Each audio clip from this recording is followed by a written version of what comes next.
오늘 함께 나눌 말씀의 제목은 시작된 하나님의 심판입니다.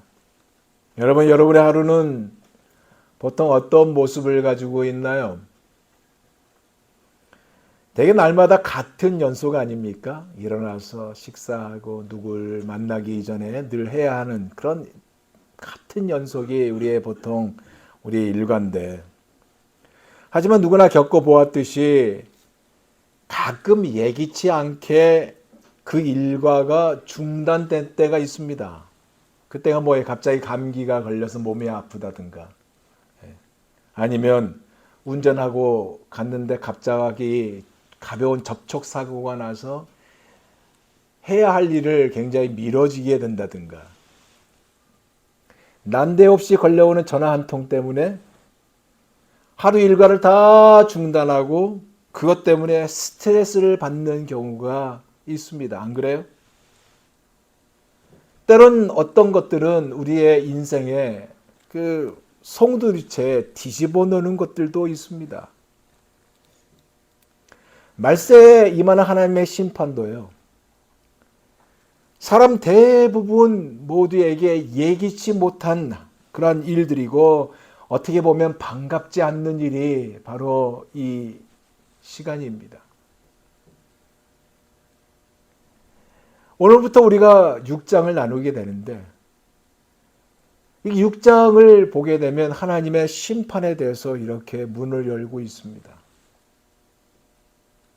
즉 6장부터는 환난과 심판인 대환난에 관한 말씀이 6장이라는 얘기입니다.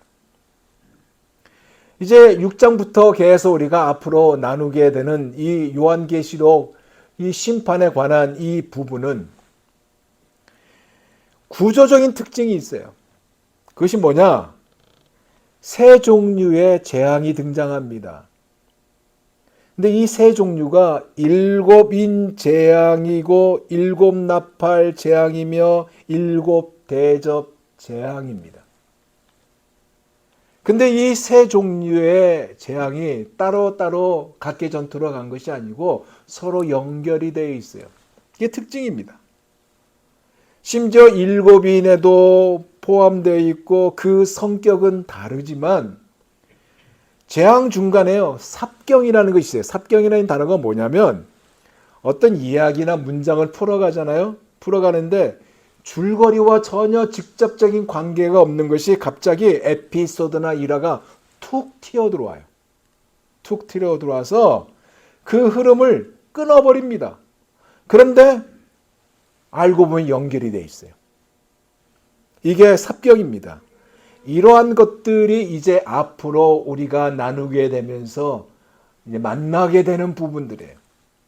근데 오늘 본문에 보면 1절에서 8절에 나오는 이 내 인봉, 다음과 같이 비슷한 형식을 취하고 있는 것을 우리 눈에 제일 먼저 띄어요. 그것이 뭐냐? 그리스도께서 인을 떼신다 이거예요. 그리고 내 생물 중 하나가 큰 소리로 오라라고 부른다 이거예요. 그리고 또 하나는 뭐냐면 각각 색깔 있는 말들이 등장합니다. 색깔 있는 말과 그리고 그 말을 탄 자가 등장해요. 여하튼 이렇게 혹독한 심판이 임하지만 이 모든 것들은 다 뭐야?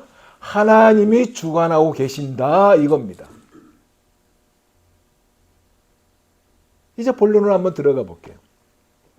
첫 번째 인이 띄어졌어요. 주님께서 첫 번째 인을 띄었습니다. 1절에서 2절 보세요. 내가 보매 어린 양이 7인 중에 하나를 떼시는데, 그때 내가 들으니 내 생물 중에 하나가 우레소리같이 말하되 오라 하기로, 이에 내가 보니 흰말이 있는데 그 탄자가 활을 가졌고 멸관을 받고 나아가서 이기고 또 이기려고 하더라 그랬습니다.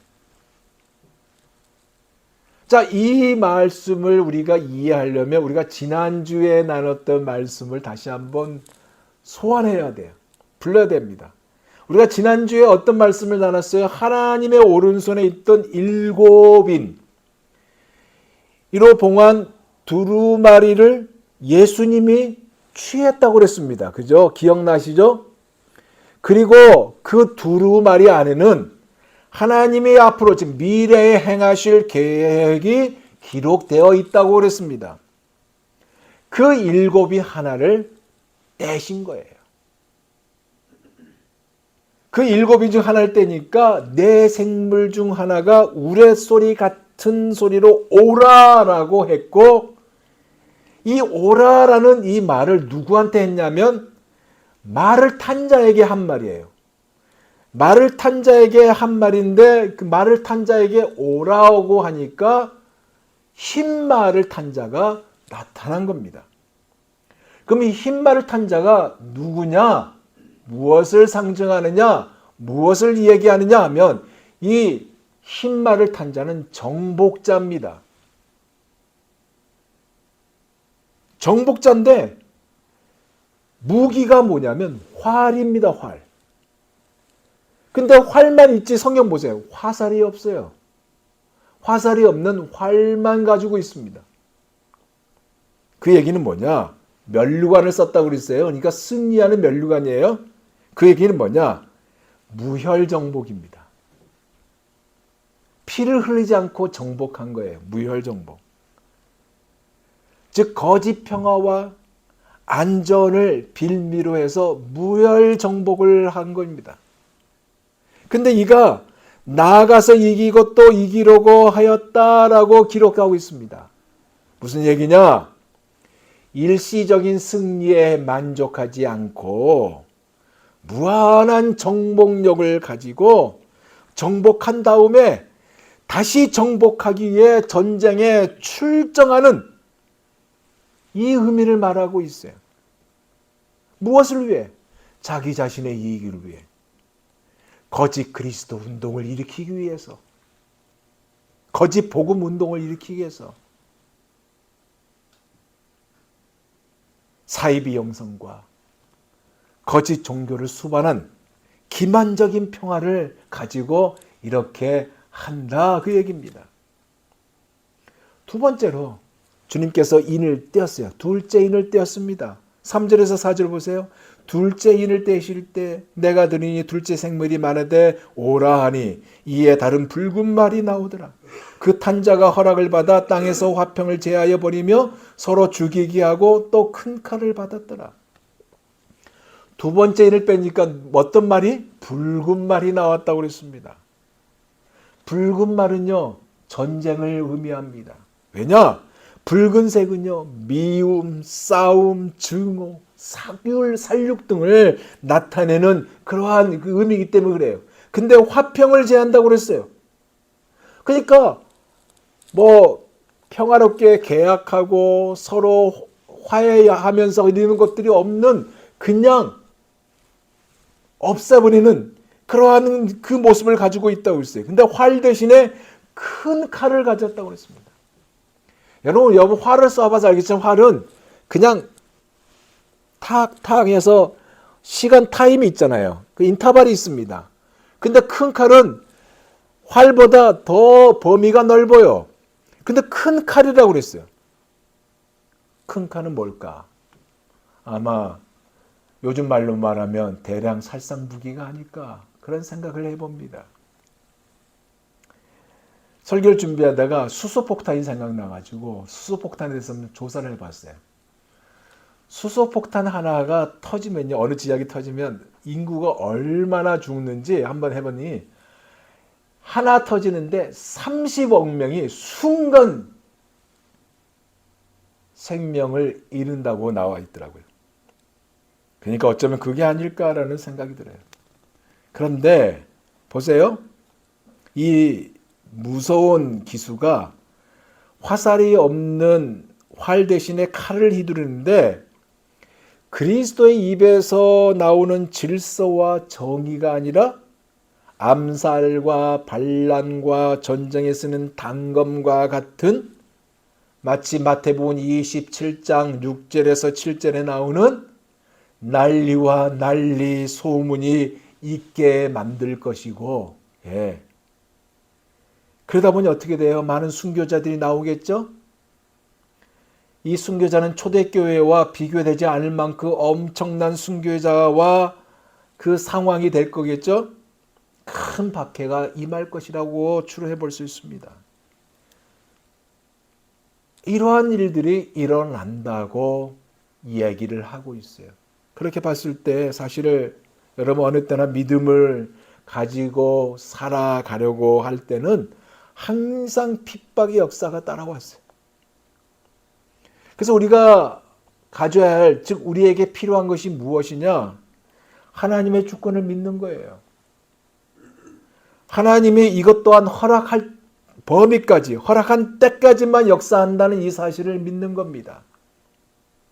왜? 모든 것을 주관하신 하나님이시기 때문에 그렇습니다.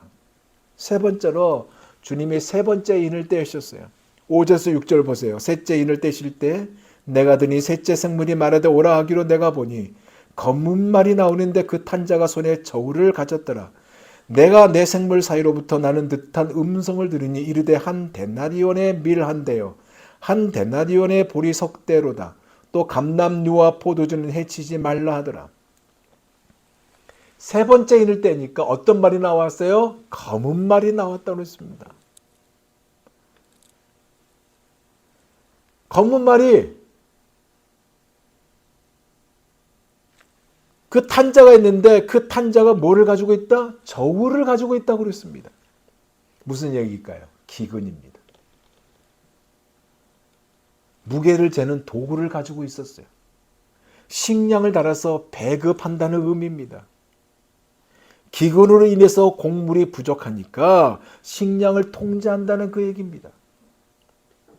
한마디로 경제적 인플레이션이 생긴다 그 얘기예요. 심각한 기근이 있을 것이라는 그 얘기예요. 근데 이것뿐만 아닙니다. 검은 말이 주는 또 다른 의미는 뭐냐면 영적 결핍이 찾아온다는 의미도 돼요. 말씀 궁핍이에요.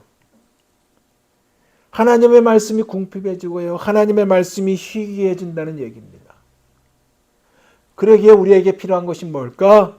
말씀과 기도에 집중해야 하는 사실입니다. 네 번째 인을 떼셨어요. 네 번째로. 7절에서 8절 보세요.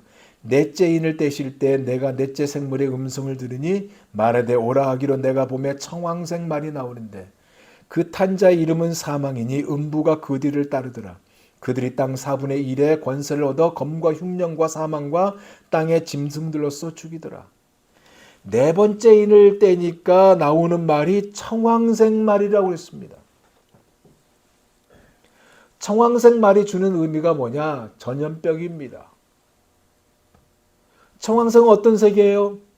누르스름한 녹색입니다. 창백한 색이에요.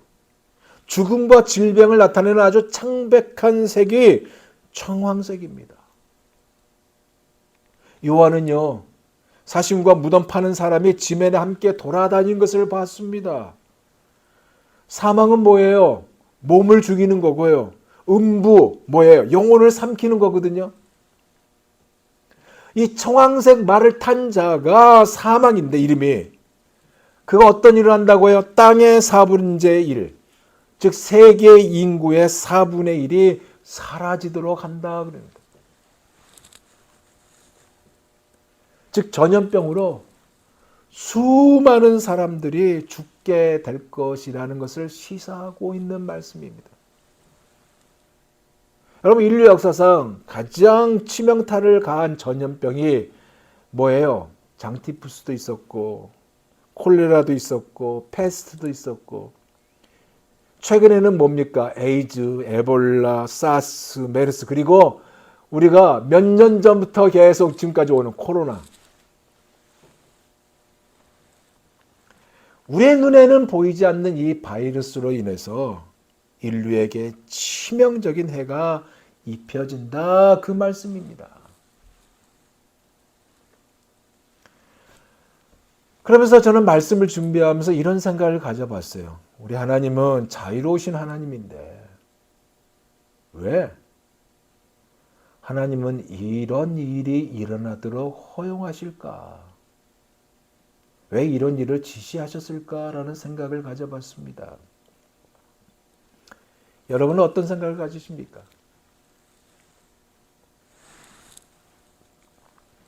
그러면서 제 마음속에 드는 생각은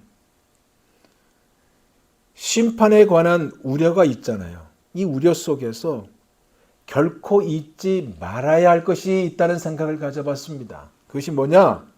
하나님이 악을 벌하신 것은 절대적이고 의롭고 공정하신 일이라는 사실. 악은 마땅히 심판을 받아야 한다는 이 사실이에요. 그러나 은혜가 풍성하신 하나님은 계속 그럼에도 불구하고 진노를 덜어주시고 자비를 베푸시고 계신다는 이 사실이 제 마음속에 들어왔습니다. 왜냐? 아직 큰 환난은 오지 않았거든요. 근데 계시록에 나오는 심판 대부분은요, 악한 행위자들의 행활동을 통하여 이루어지는 것들입니다. 그러기에 세상의 악을 허용하시지만 우리 하나님은 악의 근원이 아니라는 사실이에요. 오히려 이 모든 것을 통제하고 계시고 있어요.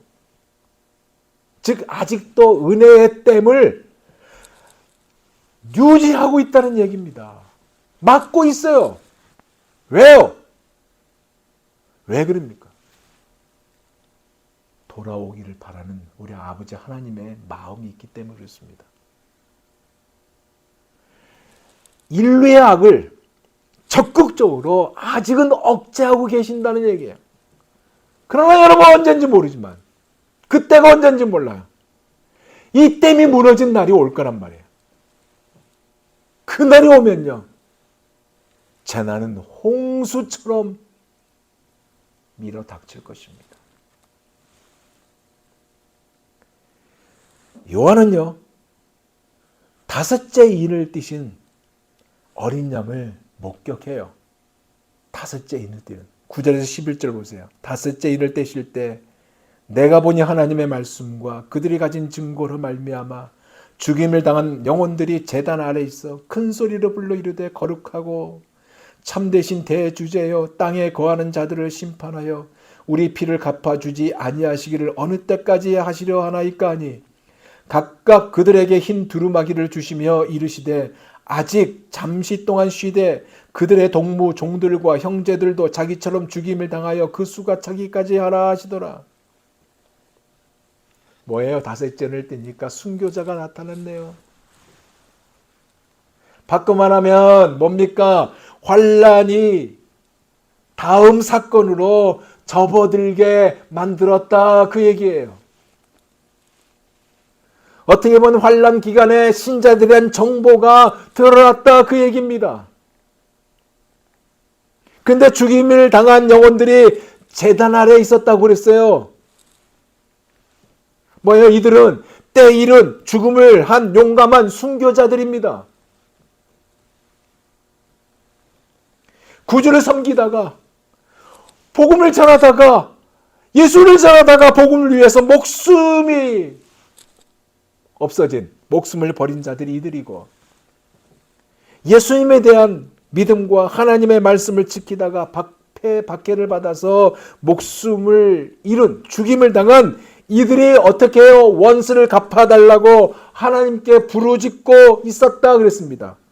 거룩하고 참되신 대주제여 땅에 거하는 자들을 심판하여 우리 피를 갚아주지 아니하시기를 어느 때까지 하시려 하나이까 하면서 부르짖었다고 했습니다. 뭐예요? 하나님의 심판, 즉 하나님이 심판하여 보복해 주시기를 기대했고 하나님의 자신들의 원한을 갚아줄 것을 호소했는데 하나님의 그 핍박자들을 속히 심판하지 않는 것에 대해서 언제까지 그들을 심판하지 아니하시는지 그 울분을 토로했다는 얘기입니다. 바꿔 말은 뭐예요? 주님이 심판하실 것이다. 이 세상이 끝날 날이 올 것이다. 그 말씀이거든요. 이렇게 심판을 재촉하는 이 순교자들에게 하나님의 흰 두루마기를 입혀주면서 위로해 주셨어요. 11절 보세요. 각각 그들에게 흰 두루마기를 주시며 뭐예요? 충절에 대한 위로를 이들에게 준 거 아닙니까?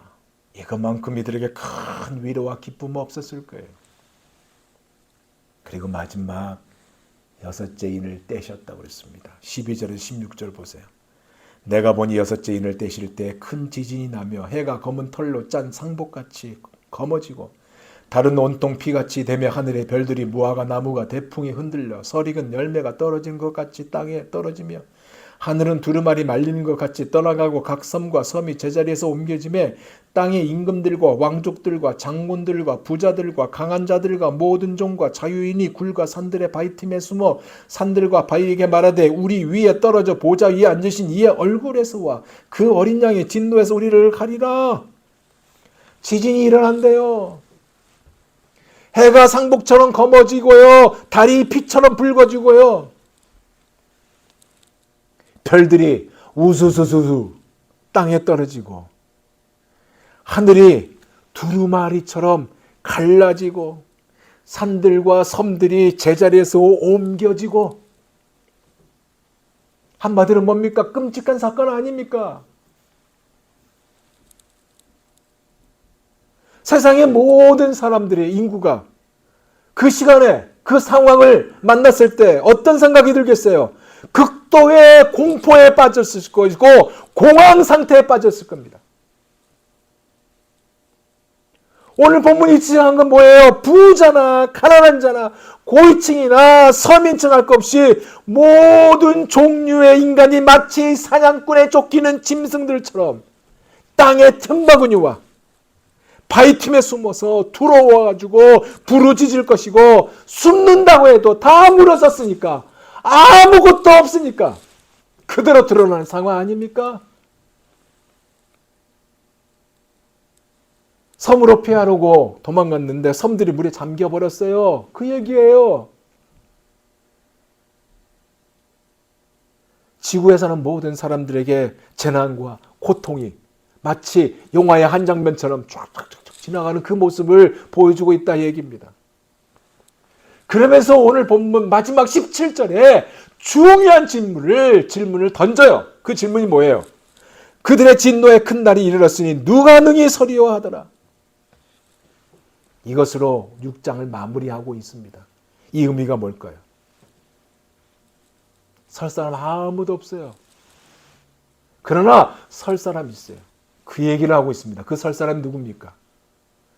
심판날이 오기 전에 이미 하나님의 은혜를 받아들인 사람들만이 이 마지막 대환란의 시기에 하나님이 이 땅을 심판하실 때 늘 설 수 있다는 이 말을 이 안에 담고 있다는 그 말입니다. 그러기에 주께로 돌아와야 돼요. 사랑하는 여러분, 만약에요. 이것이 당장 내일 벌어진다면, 오늘이 아니고 내일 벌어진다면, 여러분은 어디에 설 것입니까? 아직도 우리가 영적으로 자고 있나요?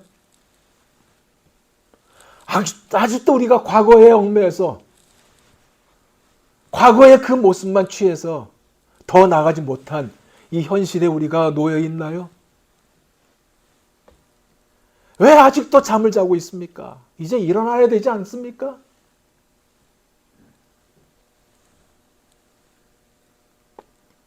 이제 말씀을 마무리합니다. 오늘 말씀은요, 하나님의 경고예요. 편한 말씀이 아니에요. 아주 불편한 말씀입니다. 근데 하나님의 경고입니다. 심판이요? 강도가 점점 더 심해지면 심해졌지 누그러지지 않습니다. 수그러지도 않아요.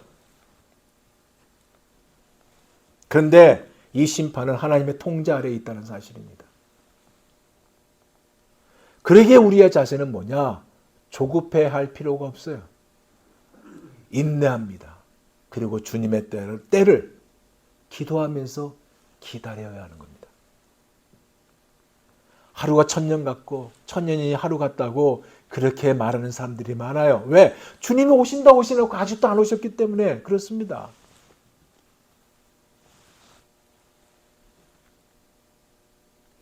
주님이 더디 온다고 그렇게 생각한다고 해서 주님이 더디 오십니까? 때가 참에 주님이 오세요. 그럼에도 불구하고 주님이 원하신 게 있어요. 왜 아직도 주님이 오시지 않을 것 같아요? 왜 아직도 대환란이 아직도 일어나지 않고 있습니까? 조짐은 보이는데. 주님이 원하신 거 있거든요. 그 원하심이 뭔지 아세요? 오래 참고 계신 그 원함이 뭔지 아세요? 아무도 멸망하지 아니하고 다 회개하는 자리에 있기를 원하는 것이 우리 주님의 원함이에요.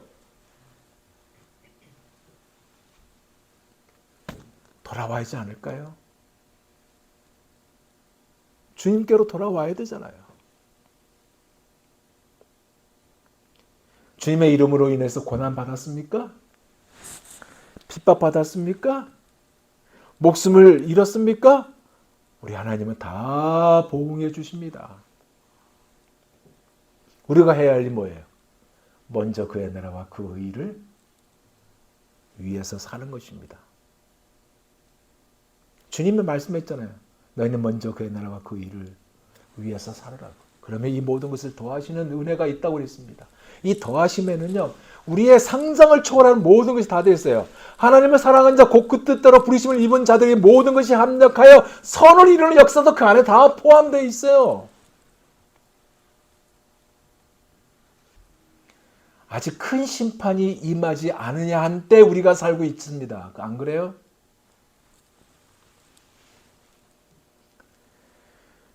우리 시대에 혹시 닥칠지도 모르는 이 환난, 우리가 이 모든 시험을 면하도록 미리미리 준비하는 현명하고 부지런한 성도, 그리고 지혜로운 다섯 처녀가 되어야 되지 않을까요? 우리가 이렇게 되기를 소원합니다. 기도하겠습니다.